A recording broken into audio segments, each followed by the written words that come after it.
The millionaire's heart stopped when he saw the little girl talking to his daughter's grave as if she knew her personally. But what she said next revealed a truth that would change everything.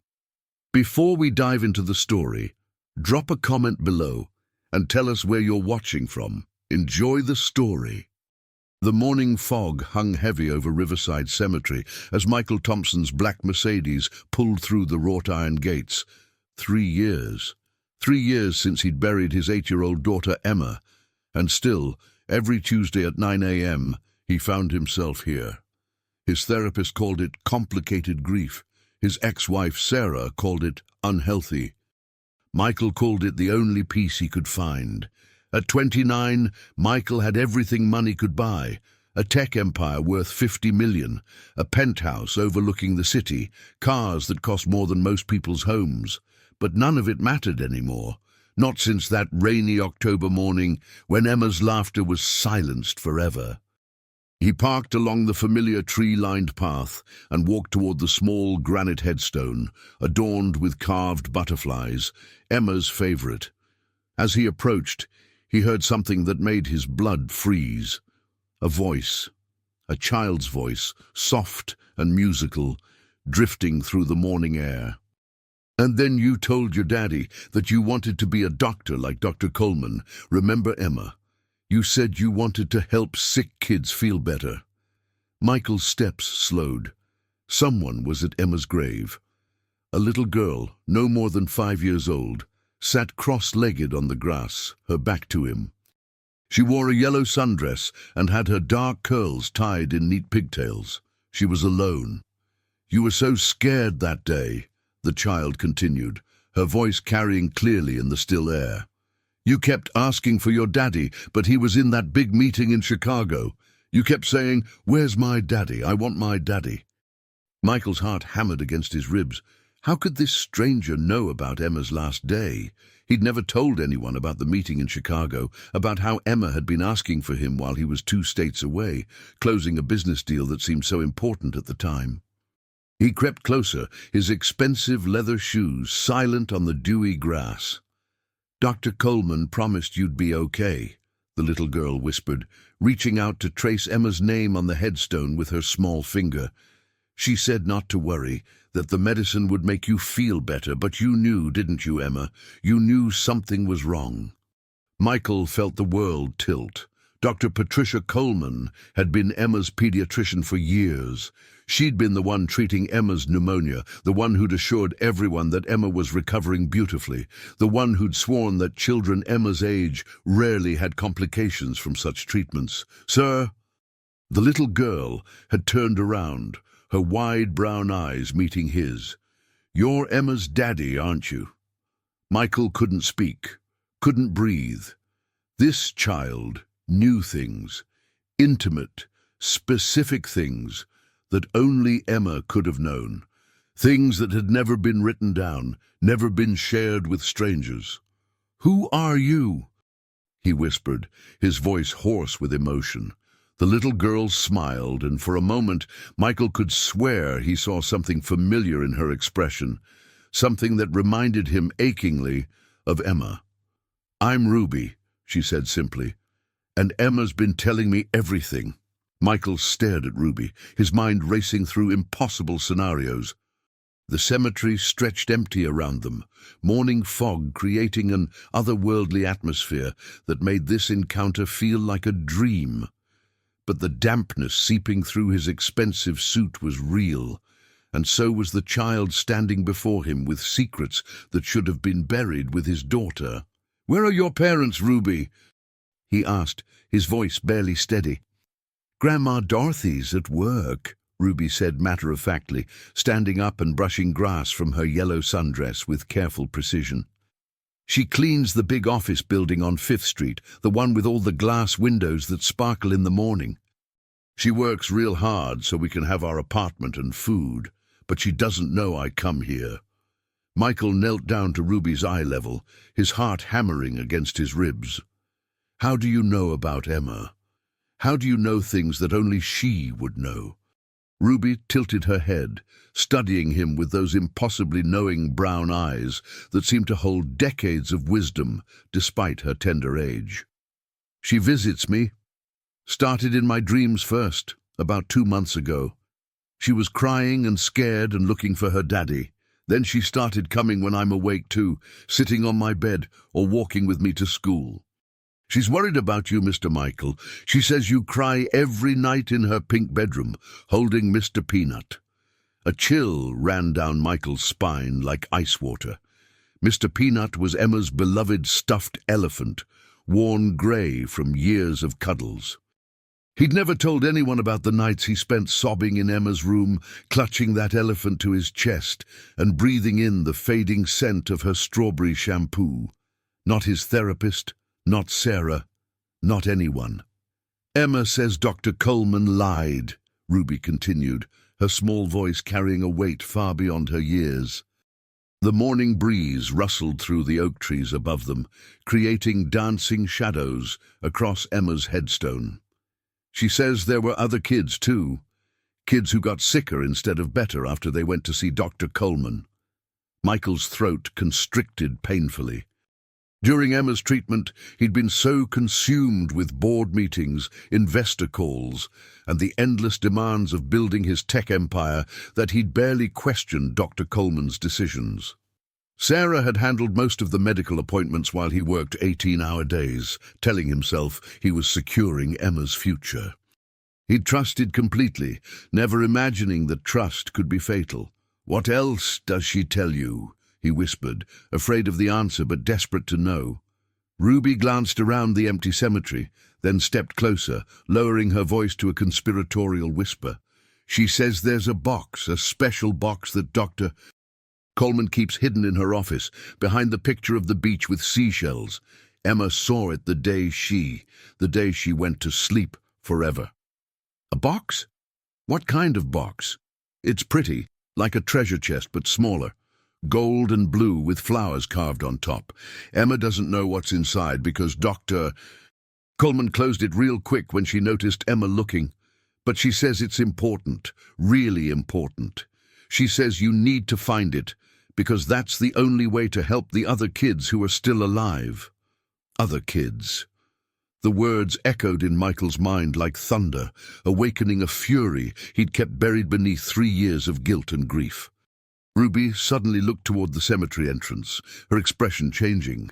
"Grandma Dorothy's coming to pick me up for lunch. She brings me tuna sandwiches on Wednesdays." Ruby reached out and took Michael's trembling hand with her small, warm one. "Emma says to tell you she's sorry she can't hug you anymore, but she's always watching over you. She says she's not sad anymore, but she's worried about her friends who are still sick." But when Michael turned to look toward the entrance, he saw nothing except empty paths lined with weathered headstones and morning shadows stretching across the dewy grass.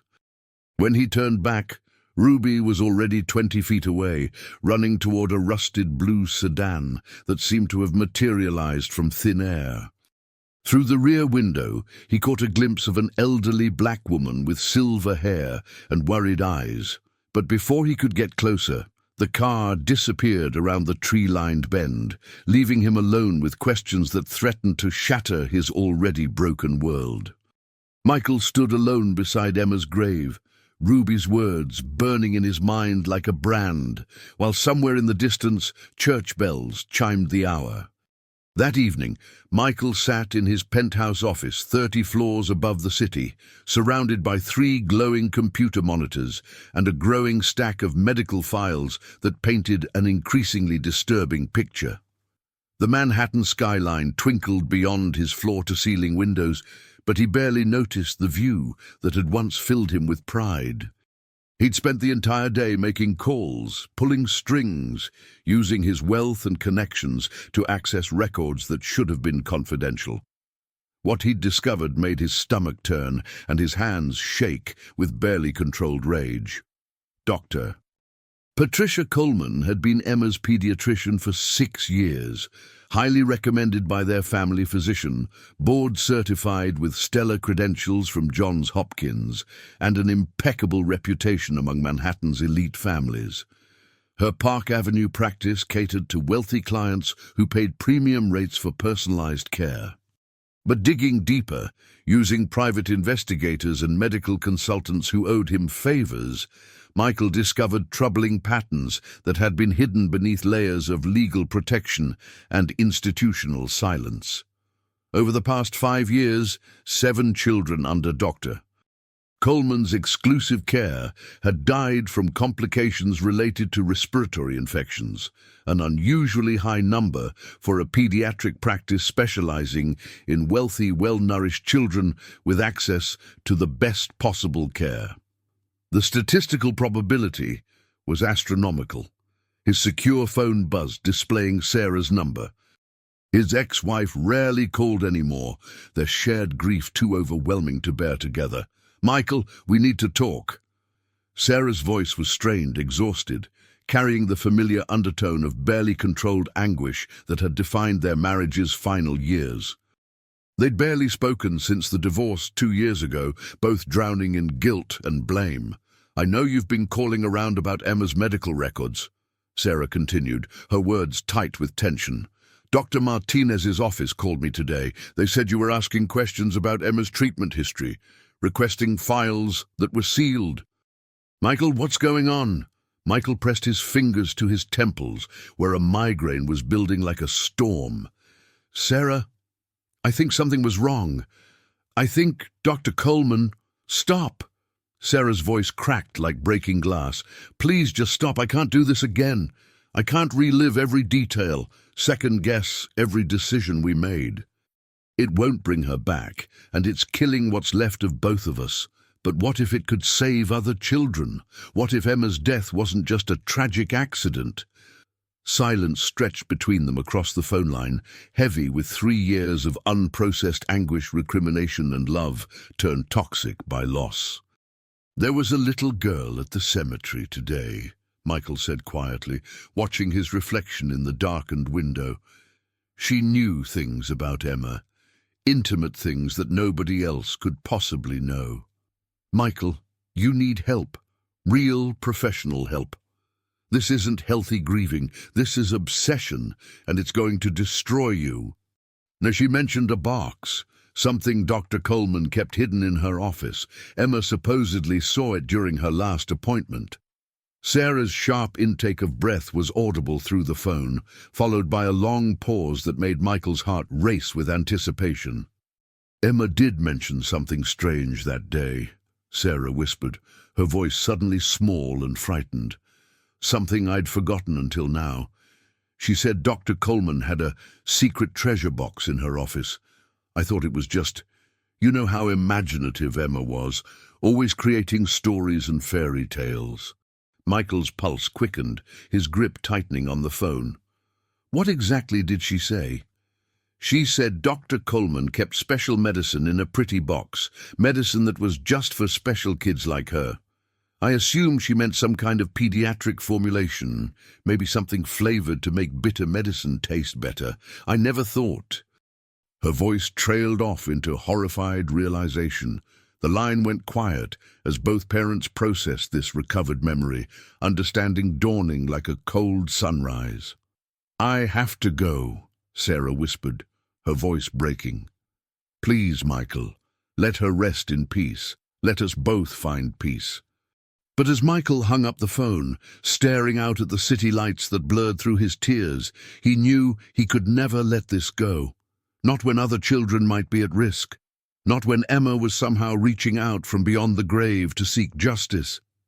The next morning, Michael hired Detective James Morrison, a grizzled former NYPD investigator who now ran a private practice specializing in medical malpractice cases and had a reputation for uncovering truths that powerful people preferred to keep buried. Morrison's office in a converted Brooklyn warehouse reflected his no-nonsense approach. Filing cabinets covered in case notes, a coffee-stained desk, and walls lined with certificates and photographs from his 25 years in law enforcement. Morrison had the weathered look of a man who'd seen humanity's darkest corners and trusted nothing at face value, exactly what Michael needed. 7 dead kids in 5 years, Morrison said, spreading files across Michael's conference table in meticulous rows, each folder representing a lost life. That's statistically significant, but not necessarily criminal. Pediatric deaths happen, even with the best care. Kids are fragile, immune systems can fail, complications arise. But the pattern, Michael began, pointing to the timeline he'd constructed. I see the pattern, Mr. Thompson. Question is, what exactly do you want me to find? Medical negligence? Malpractice? Or are we talking about something much darker? Morrison's grey eyes studied Michael intently. Because once we start down this road, there's no going back. If Dr. Coleman is dirty, she'll have resources and connections to fight back hard. Michael thought of Ruby's words, of Emma's mention of a secret box, of the impossible knowledge that seemed to flow from his dead daughter through this extraordinary child. I want you to find the truth, whatever it is, however ugly it gets. Morrison nodded grimly, making notes in his precise handwriting. I'll need complete access to your daughter's medical file, plus permission to interview Dr. Coleman's current and former staff members. Some of these records are sealed tighter than Fort Knox, but I have contacts in the medical examiner's office who owe me favors from my cop days. Money's no object, whatever it costs. Good. Because this kind of investigation doesn't come cheap, and if we're right about Dr. Coleman, she'll try to bury us in legal fees and intimidation tactics. Morrison gathered the files with practiced efficiency. One more thing, Mr. Thompson. Are you emotionally prepared for what we might find? Sometimes the truth is uglier than the grief, and once you know certain things, you can never unknown them. That afternoon, Michael returned to Riverside Cemetery, hoping to find Ruby again and learn more about Emma's alleged communications. She wasn't there, but the groundskeeper, an elderly man named Pete who'd worked the cemetery for 30 years, was tending to the flower beds near Emma's grave with gentle, practiced hands. You're the girl's father, Pete said without looking up from his work, recognizing Michael's expensive shoes on the gravel path. Emma Thompson. Sweet kid, with the biggest smile I ever saw. I remember when you used to bring her here on Sunday afternoons to visit other graves, teaching her about respect for the departed and the importance of remembering those who came before us. Michael's throat tightened with bittersweet memory. Emma had loved those cemetery walks, fascinated by the stories carved in stone, asking endless questions about the lives behind the dates and names. Pete, have you seen a little girl here recently? Black child, about 5 years old, comes alone to visit Emma's grave.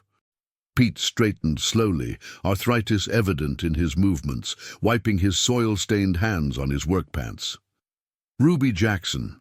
She's been coming here for about 2 months now, regular as clockwork. Always alone, always talks to your Emma's stone like they're having tea parties or sharing secrets. Strange child, that one. Too old for her years, if you know what I mean.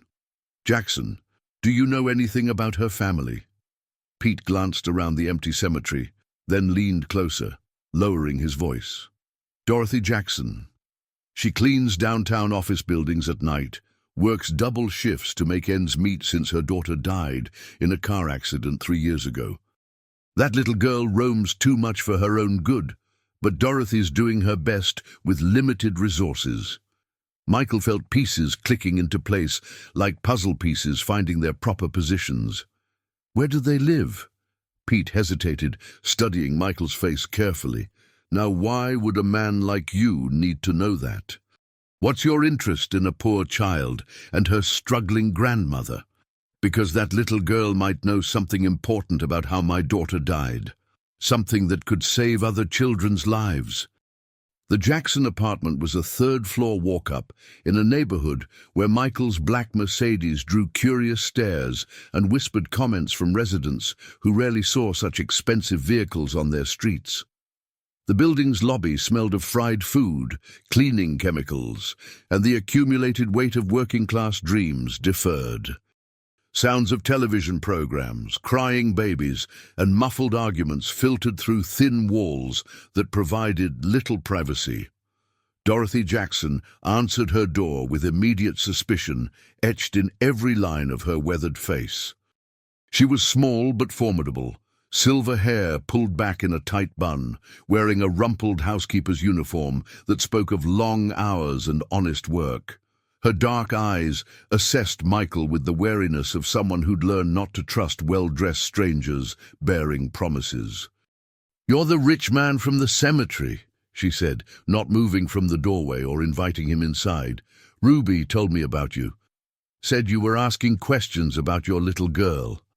"Mrs. Jackson, I need to talk to Ruby about my daughter Emma. She seems to know things, intimate things, that only Emma could have known." "Ruby's not here."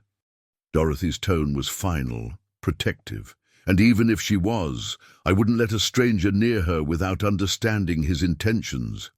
"Please, I think my daughter was murdered." The word hung in the narrow hallway like a physical presence, heavy with implication and pain. Dorothy's expression softened slightly, maternal instinct recognizing genuine anguish, but her protective stance remained unwavering. "Murdered? That's a serious accusation, Mr. Thompson. Accusations like that can destroy innocent people's lives."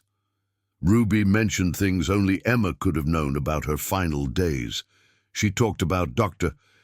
Coleman, about other sick children, about a hidden box. "I think there's something very wrong happening in that medical practice." Dorothy glanced down the hallway toward other apartment doors, then stepped outside, pulling her door closed behind her.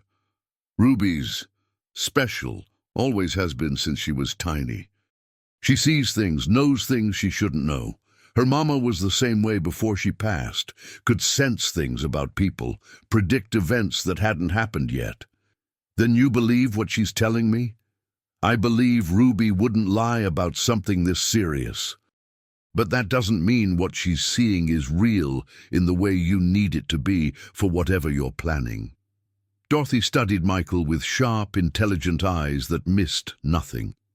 "What exactly are you planning to do with whatever Ruby told you?" "I've hired a private investigator. We're looking into Dr. Coleman's practice, trying to find evidence of wrongdoing. If other children are at risk—" Dorothy's face hardened, protective instincts flaring. "Evidence of what exactly?" "I don't know yet, but 7 children have died under her care in 5 years. That's not normal, not even for a busy pediatric practice. 7. Dorothy's voice dropped to a horrified whisper. "Lord, have mercy on those poor families." "Mrs. Jackson, if Ruby really can communicate with Emma somehow, then maybe she can help us understand what happened. Maybe she can help us prevent other tragedies." Dorothy was quiet for a long moment, studying Michael's face, as if trying to read the intentions written in his soul. Finally she spoke, her voice heavy with reluctant decision. "Dr. Coleman treated my grandbaby once, when Ruby was 3 years old. Bad case of bronchitis that wouldn't respond to normal treatment. Something about that woman never sat right with me. Too smooth, too confident, like she was playing God instead of practicing medicine. And Ruby got sicker before she got better, much sicker than seemed necessary. Will you help me get to the truth?" Dorothy glanced at her closed door, then back at Michael, weighing risks and possibilities. "Ruby gets home from school at 3:30 sharp. You can talk to her then, but only with me present. But Mr. Thompson—" Her voice carried a warning that made his blood chill. "If you're lying, if you're trying to use my grandbaby for some kind of revenge fantasy or publicity stunt, I'll make sure you regret ever setting foot in our lives." At 3:30 sharp, Ruby bounded up the apartment stairs with the boundless energy of childhood, her school backpack bouncing against her small frame and her pigtails dancing with each step. When she saw Michael sitting in the hallway with her grandmother, her face lit up with genuine delight and recognition. "Mr. Michael, did Emma tell you to come see me?" "She said you would, once you were ready to listen to what she needs to tell you." Dorothy shot Michael a meaningful look as Ruby unlocked the apartment door with a key hung around her neck on a bright yellow lanyard. Inside, the small space was clean and meticulously organized, filled with the unmistakable warmth of a loving home. Family photographs covering every surface, handmade quilts draped over second-hand furniture, and the lingering aroma of this morning's breakfast. Ruby immediately went to a small desk in the corner, pulling out a composition notebook covered in crayon drawings and careful childish handwriting. "I draw pictures of what Emma shows me," she explained, flipping through pages filled with surprisingly detailed sketches that seemed far too sophisticated for a 5-year-old's artistic abilities. Michael's breath caught in his throat. The drawings showed a medical office in remarkable detail, examination tables with stirrups, medicine cabinets filled with labeled bottles, diplomas hanging on walls, and in the corner, sitting prominently on an antique wooden desk, a small decorative box that seemed to glow with importance in Ruby's artistic interpretation. "This is Dr. Coleman's office?" he asked, his voice barely audible. Ruby nodded enthusiastically, pointing to different elements in her drawing. "Emma drew this picture in my head first, like a movie, and then I copied it onto paper with my crayons. See? There's the treasure box she told you about, and there's the big chair where kids sit when they're scared." Michael studied the drawing more closely, noting details that chilled him. The box appeared ornate and antique, possibly Victorian, with intricate floral details and what looked like a small lock. These were specifics that seemed impossible for a child to imagine without having seen the actual object. "Ruby, what else does Emma say about this box?" Ruby's expression grew serious, her playful demeanor shifting to something far more mature and frightening. She lowered her voice to a whisper, glancing toward her grandmother for support. "She says Dr. Coleman puts the wrong medicine in regular bottles, medicine that makes kids sicker instead of better, and she keeps track of everything in a special book inside the box. Names and dates and how much money she gets paid." Dorothy gasped, her hand flying to cover her mouth. "Ruby, baby, are you absolutely sure about this?" "Emma's very sure, Grandma. She says there are lots of names in the book, names of kids who got the wrong medicine on purpose so they would stay sick longer. And there are pictures too, pictures of kids who went to sleep forever like Emma did." Michael felt his world shift fundamentally, reality reorganizing itself around this horrific possibility. If Ruby was right, if Emma was somehow communicating these details from beyond death, then Dr. Coleman wasn't just negligent. She was a monster deliberately harming children for profit. Why would she do such a thing? Michael asked, though he dreaded the answer. Ruby's eyes grew wide and frightened, reflecting knowledge no child should possess. "Emma says it's about money. Big money from companies who want to test their medicines on sick kids without anyone knowing. Dr. Coleman gets paid to make kids sicker, so the medicine companies can test their new drugs and see what happens." Michael's phone buzzed with an urgent text from Detective Morrison. "Found something big. Meet me at my office immediately. Come alone and watch your back." As Michael stood to leave, feeling the weight of this terrible knowledge, Ruby grabbed his hand with both of her small ones, her grip surprisingly strong. "Mr. Michael, Emma says you need to be very, very careful. Dr. Coleman knows someone's asking questions about her. She's getting scared, and scared people do dangerous things to protect their secrets."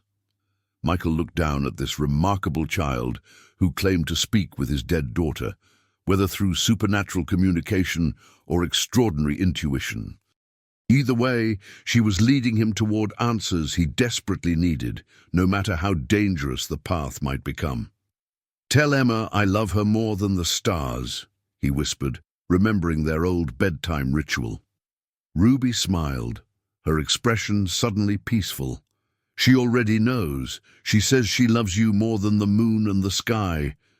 And she says she's proud that you're finally going to stop the bad doctor and save her friends. But as Michael left the apartment building, stepping into the fading afternoon light, he couldn't shake the feeling that unseen eyes were watching him from the shadows and that his investigation had just painted a target on his back. Detective Morrison's Brooklyn office felt like a war room when Michael arrived that evening, the autumn rain pelting against grimy windows that overlooked a neighborhood where honest working people struggled to make ends meet. Papers covered every available surface in organized chaos. 3 computers hummed with constant activity, and the air was thick with tension, stale coffee, and the lingering scent of Chinese takeout from Morrison's dinner. "What you're about to see will change everything," Morrison said without preamble, his weathered face grave as he led Michael to a conference table covered with medical records, financial documents, and blown-up photographs that seemed to pulse with sinister importance. "I've been working my contacts all day, calling in favors from 20 years in law enforcement, burning bridges I'll never be able to rebuild. What we found goes way deeper than medical malpractice." Morrison spread out a series of bank statements marked with red highlighter, each entry circled with the precision of a man who understood the significance of financial patterns. Dr. Patricia Coleman has been receiving monthly payments of $50,000 from Helix Pharmaceuticals for the past 3 years. That's $1.8 million total, Mr. Thompson. No legitimate consulting arrangement in pediatric medicine pays that kind of money, not even for the most renowned specialists. Michael studied the documents with his business-trained mind, immediately recognizing patterns that spoke of systematic corruption rather than isolated incidents. These payments started right around the time Emma first got sick. The timing can't be coincidental. Gets much worse. I did deep background research on Helix Pharmaceuticals. They specialize in experimental treatments for pediatric respiratory conditions, claiming to be on the cutting edge of children's medicine.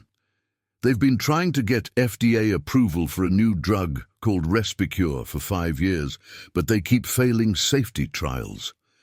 Too many adverse reactions in healthy test subjects, complications that make the drug unmarketable. Morrison pulled out a thick folder labeled "Confidential" in red letters, the kind of classified material that could end careers and destroy lives. My contact at the medical examiner's office ran comprehensive toxicology reports on the 7 children who died under Coleman's care. I called in a favor that cost me a friendship, but the results are damning. They all had traces of an experimental compound in their systems, a compound that matches Helix's Respicure formula exactly. The room seemed to spin around Michael as the horrific truth crystallized like ice forming in his veins. She was using sick children as unwilling test subjects.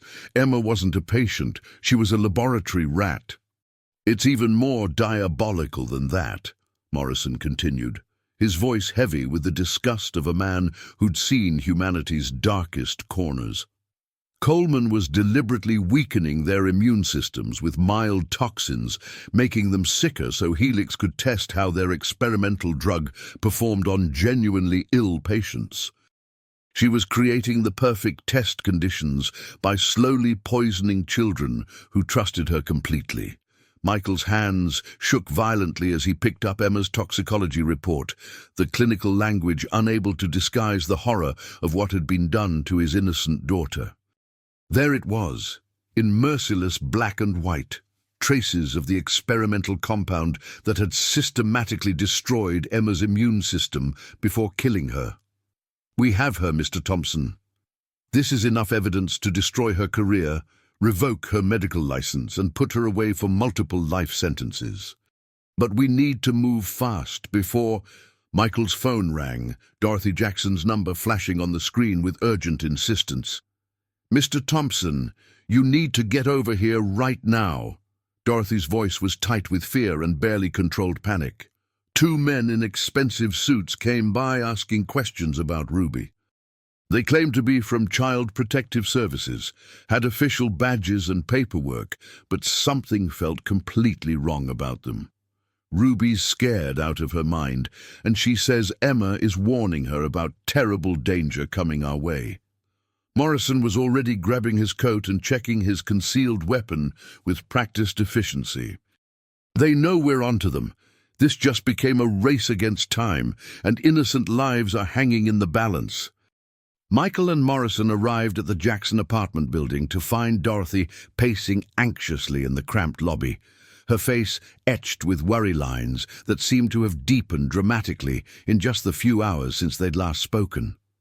The building's fluorescent lighting cast harsh shadows that made everyone look haunted, while the sounds of urban life, sirens, car horns, shouting voices, filtered through windows that hadn't been properly sealed in decades.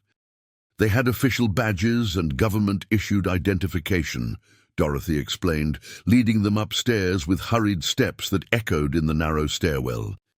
Said there had been multiple reports of Ruby being unsupervised, spending excessive time in cemeteries, talking to imaginary friends in ways that suggested serious psychological disturbance. They wanted to take her immediately for a comprehensive psychological evaluation at a state facility. "Where's Ruby now?" Michael asked, his heart hammering with protective fury he hadn't felt since Emma's death. "Safe, I hope.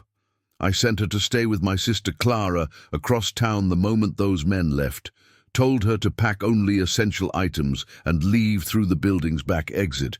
But Mr. Thompson, those men weren't from any legitimate child services agency. I've dealt with social workers before during difficult times. These were different, cold, professional, like corporate security operatives or worse." In Dorothy's modest apartment, Morrison examined the business cards the men had left behind with the analytical precision of someone trained to spot deception. These are sophisticated fakes. High-quality printing, expensive cardstock, but the addresses route to empty office buildings, and the phone numbers connect to disconnected voicemails with generic messages. Michael felt ice forming in his stomach as the implications became clear. They're trying to silence Ruby because she's the only witness who can connect Coleman to what she's been doing. Ruby's supernatural knowledge is the key that unlocks everything. "More than that," Morrison said grimly, his years of law enforcement experience painting darker possibilities.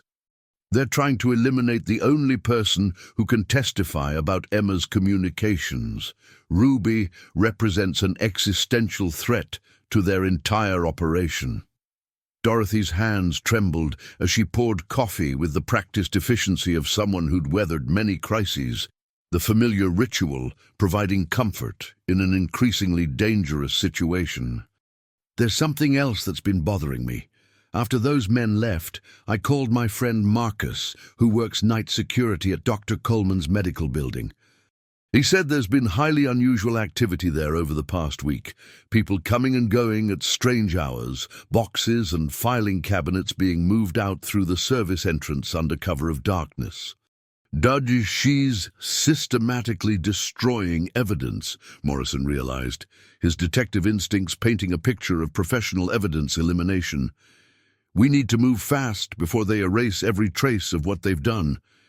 Michael's phone buzzed with a text from an unknown number, the message chilling in its simplicity. "Stop your investigation immediately, or the child will disappear permanently. This is your only warning. There will not be another." "We need to get Ruby somewhere truly safe," Michael said, showing the message to Morrison and Dorothy while his mind raced through possibilities and contingencies. "My sister's place won't be secure for long," Dorothy said, maternal fear evident in every word. "These people clearly have significant resources and professional capabilities. They found us once, they'll find us again, and next time they won't bother with false credentials." Morrison was already making calls to contacts from his law enforcement days, speaking in code words and references that suggested relationships built over years of mutual trust and shared danger. "I know a safe house upstate, completely off the grid. protected by former federal agents who owe me favors from cases we worked together. But we need to move tonight, before they can track our communications or follow our movements." As they prepared to leave, gathering essential items and planning escape routes, Michael caught Dorothy's arm gently. "Why are you helping me like this?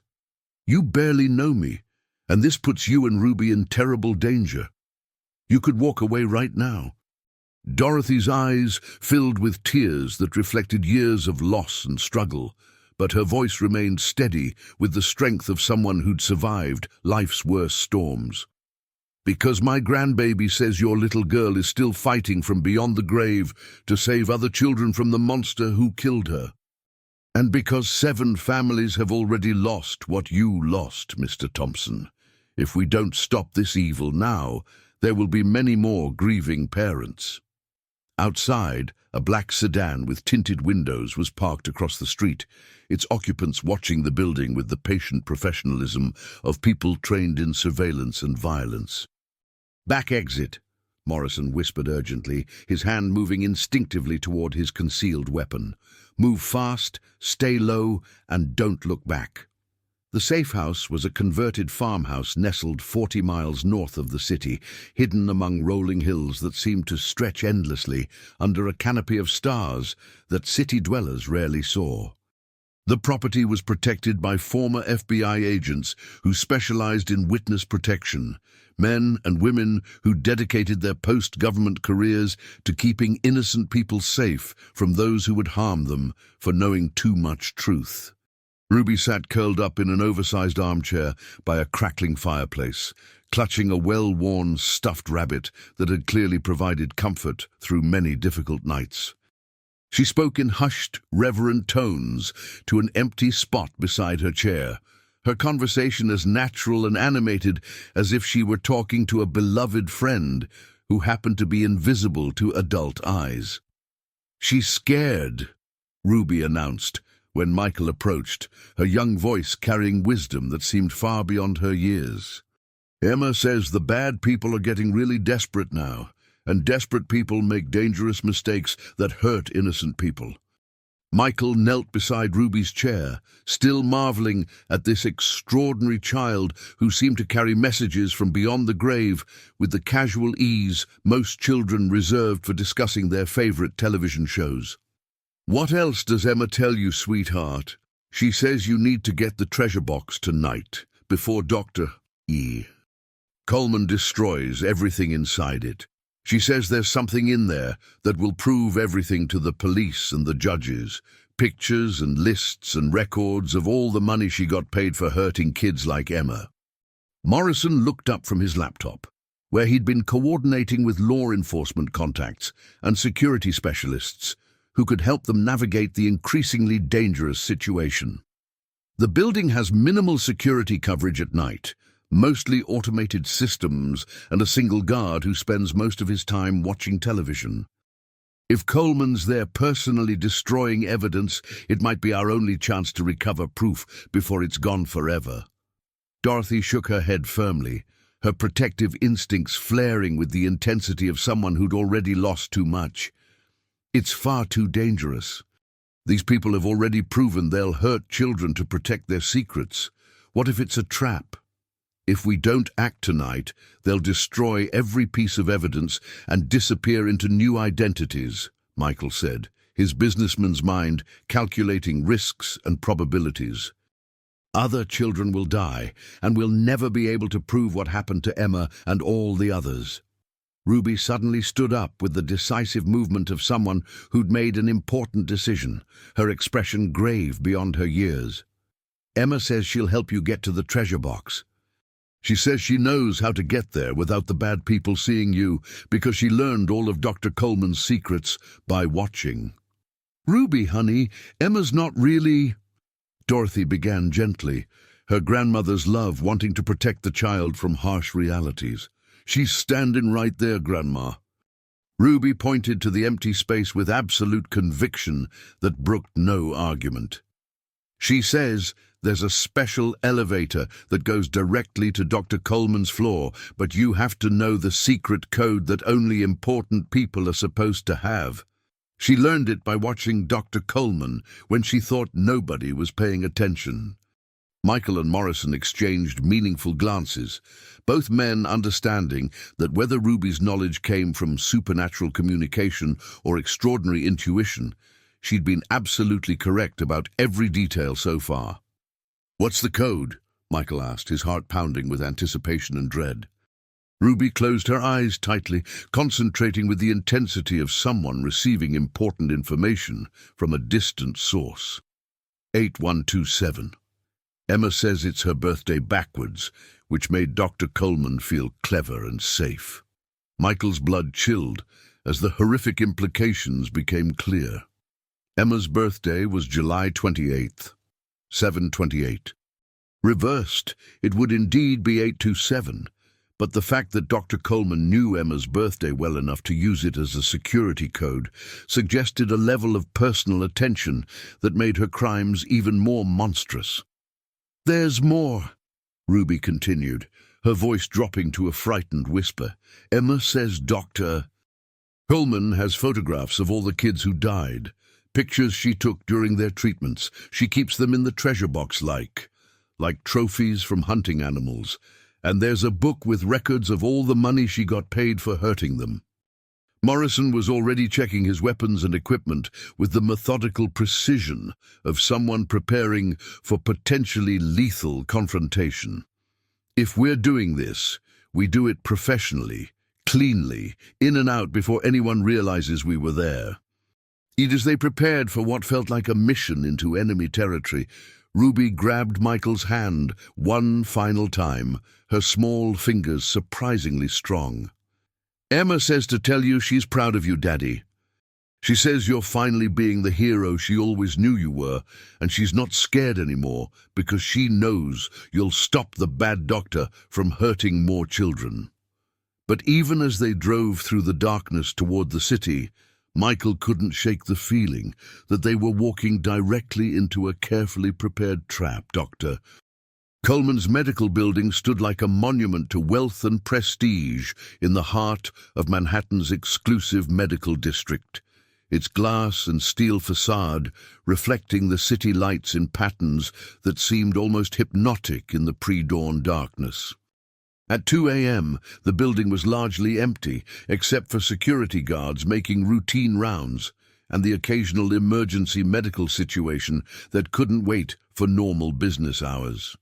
Morrison had spent an hour disabling the building's exterior security cameras, using techniques learned from his law enforcement days, creating carefully calculated blind spots that would allow their entry without triggering automated alert systems. The service elevator Ruby had described was exactly where she'd promised it would be, hidden behind an unmarked door next to the loading dock that most people would never notice. Michael's hands shook as he entered Emma's birthday in reverse. 8127. The elevator hummed to life with mechanical efficiency, carrying them upward toward a confrontation that would either provide justice or destroy them completely. 16th floor, Michael whispered, remembering Dr. Coleman's office number from the countless appointments that now seemed like elaborate torture sessions disguised as medical care. The elevator opened directly into a luxurious hallway lined with original artwork, fresh flowers, and the kind of expensive furnishings that spoke of a medical practice catering to Manhattan's wealthiest families. Dr. Coleman's office was at the end of the corridor, its heavy wooden door marked with an elegant brass nameplate that suddenly seemed sinister in the building's emergency lighting. Morrison made quick work of the office lock, using tools that spoke of skills learned in darker chapters of his law enforcement career, while Michael kept watch for security guards or unexpected visitors. Inside, the office was exactly as Ruby had drawn it in her remarkable sketches. Examination tables with stirrups, diplomas hanging on walls like badges of respectability, And in the corner, sitting prominently on an antique mahogany desk, an ornate Victorian jewellery box that seemed to pulse with malevolent energy. "There," Michael breathed, approaching the box with the reverence one might show a religious artifact, except this contained evidence of unspeakable evil rather than divine grace. The box was unlocked, as if Dr. Coleman had been in the middle of organizing its contents when something had interrupted her work. Inside, Michael found a nightmare meticulously catalogued with the precision of a scientist documenting laboratory experiments. Photographs of dozens of children in various stages of illness, detailed medical records describing experimental treatments that had nothing to do with healing, and a leather-bound ledger listing payments received from Helix Pharmaceuticals, with the clinical detachment of an accountant recording business transactions. "Jesus Christ," Morrison whispered, photographing everything with professional efficiency while his face grew pale with horror. "There are 43 children listed here. 43 kids she experimented on over the past 5 years, and these are just the ones she bothered to document thoroughly." Michael's hands trembled violently as he found Emma's photograph, a candid shot taken during one of her appointments that captured her innocent smile and trusting eyes. Beneath it was a detailed record of the experimental treatments she'd received, the deliberate weakening of her immune system, and the final injection that had killed her while her father was in Chicago, closing a business deal that now seemed pathetically insignificant. "She took pictures of them like they were research specimens," Michael said, his voice thick with rage and grief that threatened to overwhelm his sanity. "She documented their suffering, their fear, their deaths with the detachment of a scientist studying laboratory animals." Morrison was already copying files to a secure drive when footsteps echoed in the hallway outside, measured and confident, approaching with the inevitability of fate. "Someone's coming," he hissed, his hand moving instinctively toward his concealed weapon. The office door opened slowly, and Patricia Coleman stepped inside, followed by 2 large men in dark suits, whose professional bearing suggested military or intelligence backgrounds. She was smaller than Michael remembered from Emma's appointments, an elegant woman in her 50s with silver hair and cold eyes that showed no surprise at finding intruders in her office. "Mr. Thompson," she said calmly, as if greeting him for a routine pediatric consultation. "I wondered when you'd finally piece together the puzzle. Your daughter was always too curious for her own good, constantly asking questions, observing details that most children would miss." "You murdered her," Michael said, standing protectively in front of the evidence that could destroy her. "You murdered 43 innocent children." Dr. Coleman smiled, the expression chilling in its complete lack of remorse or human empathy. "I advanced medical science in ways that will eventually benefit thousands of children. Those subjects contributed to research that will revolutionize pediatric medicine. Their sacrifice had genuine meaning and purpose." "Their sacrifice?" Morrison stepped forward, his hand moving closer to his weapon. "They were babies, innocent children who trusted you to heal them, not slowly poison them for profit." "Navdu, they were subjects in the most important pediatric research of the century," Dr. Coleman replied, with the matter-of-fact tone of someone discussing weather patterns. "Helix Pharmaceuticals needed real-world data on how Respicure performed in genuinely ill children rather than artificial laboratory conditions. I provided that data with scientific precision." Michael felt something fundamental snap inside him. 3 years of guilt, grief, and rage crystallizing into pure fury that threatened to consume his rational mind. "Emma loved you. She trusted you completely. She called you Dr. Cole and brought you drawings from art class. Emma was particularly useful because her father's wealth and social influence lent credibility to our research protocols. When she died, it was officially ruled a tragic but natural complication of treatment. No one questioned the established medical procedures. Saisi, the casual cruelty in her voice was more than Michael could bear, representing a level of evil that seemed almost supernatural in its complete absence of human compassion.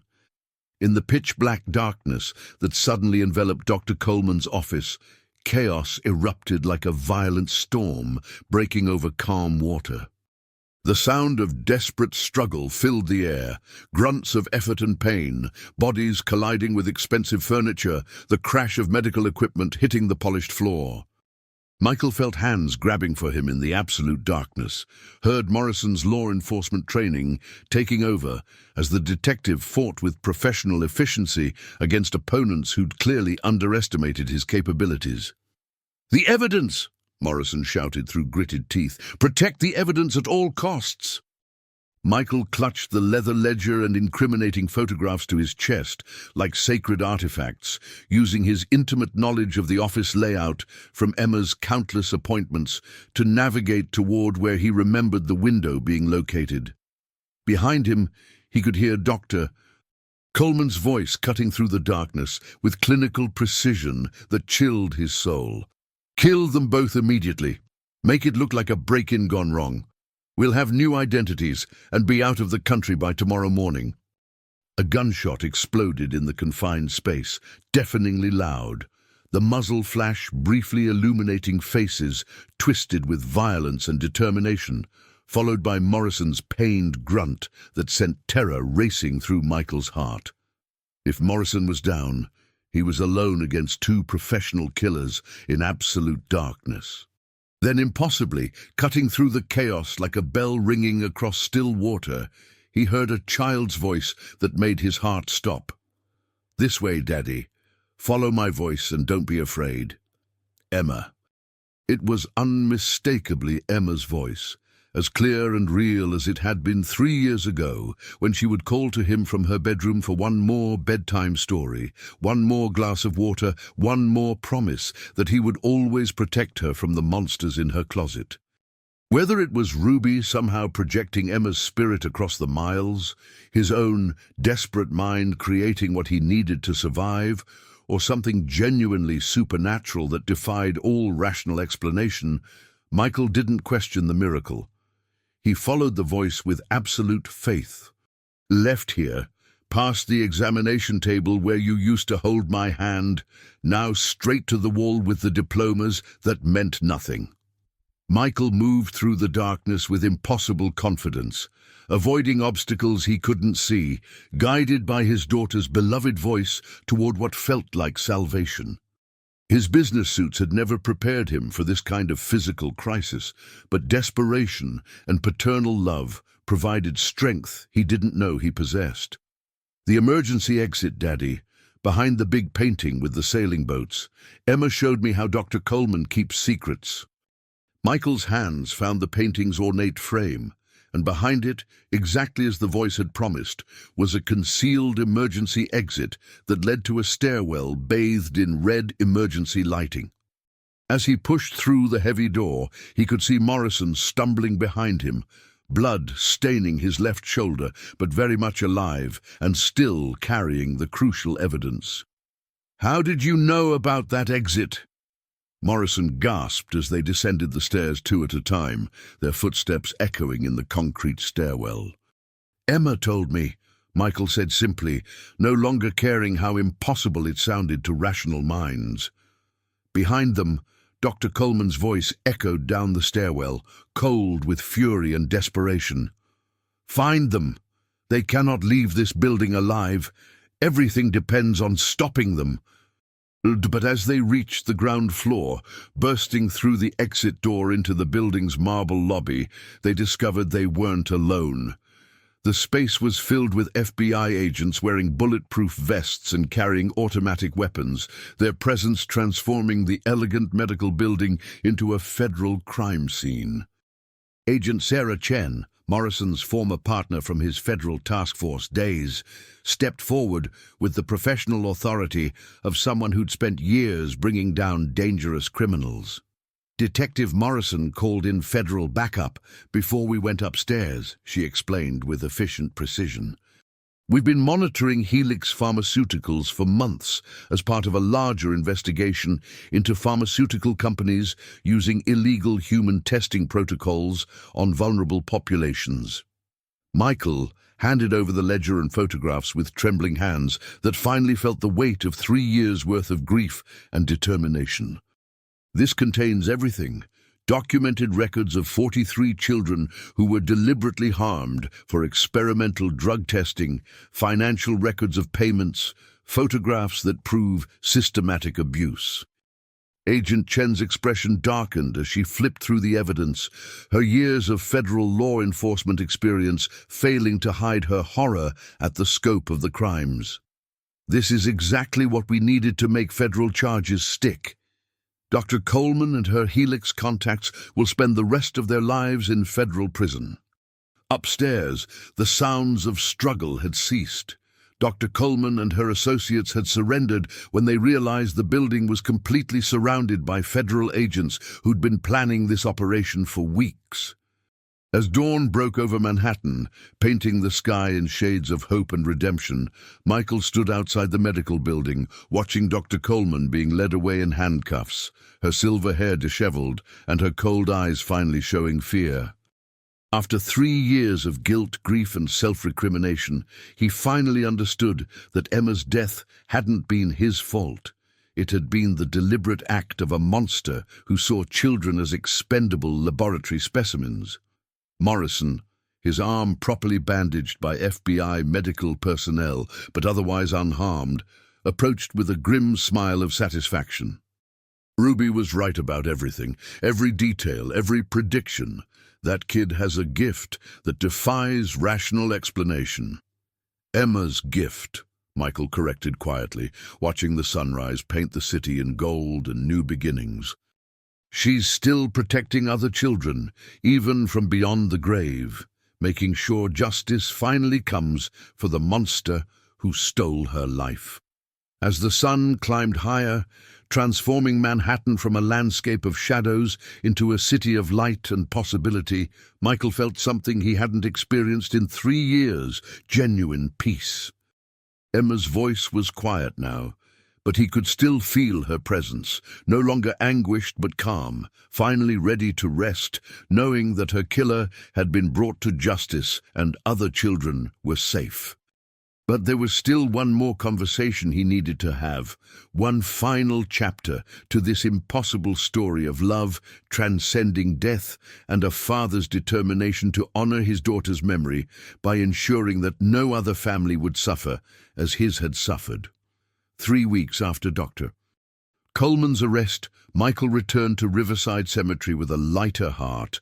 The autumn air carried promise instead of grief, and golden leaves danced above Emma's grave like small miracles. Ruby sat arranging yellow daisies beside the headstone, but today she wasn't talking to invisible presences. "She's quiet today," Ruby announced peacefully. "Emma says she doesn't need to talk anymore because you finally understand everything." Michael knelt beside her. "What does she understand?" "That it wasn't your fault, Mr. Michael. She says she's proud you found the truth and stopped the bad doctor." Dorothy approached with her warm smile, carrying hot chocolate. Over these weeks, she'd become the family Michael never expected to find again. The FBI called. Dr. Coleman gets sentenced next month. Life in prison, no parole. What about the other families? 42 families finally have answers. They're starting a foundation for pediatric patient advocacy. They want to name it after Emma. Ruby's face brightened. "Emma loves that idea. She says her story will protect kids forever." Michael's phone buzzed with Sarah's text. "Can we meet today? I'm ready to talk about Emma without it destroying us." For 3 years, they'd been unable to share grief without toxicity. But now, knowing Emma's death wasn't their fault, but a predator's deliberate act, perhaps healing could begin. "I have to meet Sarah," Michael told them, "but I'll be back next week." Ruby hugged him fiercely. Emma says she loves you more than all the stars, and she's happy you're not sad anymore. Walking away, Michael heard Ruby's final goodbye to the grave, a tone of peaceful farewell. 2 hours later, Michael sat with Sarah in a Brooklyn coffee shop where they'd once planned their future family. Sarah looked peaceful for the first time since Emma's death. "I keep wondering if I missed signs," Sarah said steadily. "There weren't any we could recognize," Michael replied gently. "She was a professional predator. We trusted her because good parents trust doctors to heal their children." Sarah's tears seemed healing rather than anguished. Emma would be 11 now, wanting cell phones and makeup. Beautiful, brilliant, and stubborn like her mother? Michael smiled, remembering Emma's fierce curiosity. "I want to help with that foundation," Sarah continued. "Establish protocols so no other parents suffer like we did." Michael felt lightness in his chest. Emma would love that. She always wanted to help people. As they talked about Emma with love instead of agony, Michael realized Ruby was right. Emma's spirit was finally at peace. 1 month later, Michael watched Dr. Coleman receive 3 life sentences. The gallery filled with families who'd lost children, their presence testament to her crimes and their shared healing. Agent Chen approached afterward. "Helix Pharmaceuticals is shut down. 17 executives face charges. The Emma Thompson Foundation has non-profit status, and we're implementing new medical oversight protocols nationwide." Leaving the courthouse, Michael's phone buzzed with Ruby's text. "Emma says thank you for keeping your promise. She's going to play with angels now and isn't worried anymore." Standing in afternoon sunshine, surrounded by families who'd found justice after years of questions, Michael finally understood Emma's message through Ruby's gift. Love doesn't end with death. It transforms into something powerful enough to reach across impossible divides, strong enough to seek justice and protect innocence. Emma was gone, but she lived forever in her foundation, in protocols protecting children, and in her father's heart. He'd learned that the greatest love sometimes means letting go with grace, ensuring a precious life continues making the world safer for those who follow. Driving home through the city where he'd built his fortune and lost everything meaningful, Michael realized he was no longer the broken man who'd stood beside a grave 3 years ago. He was Emma's father, and that would always be enough.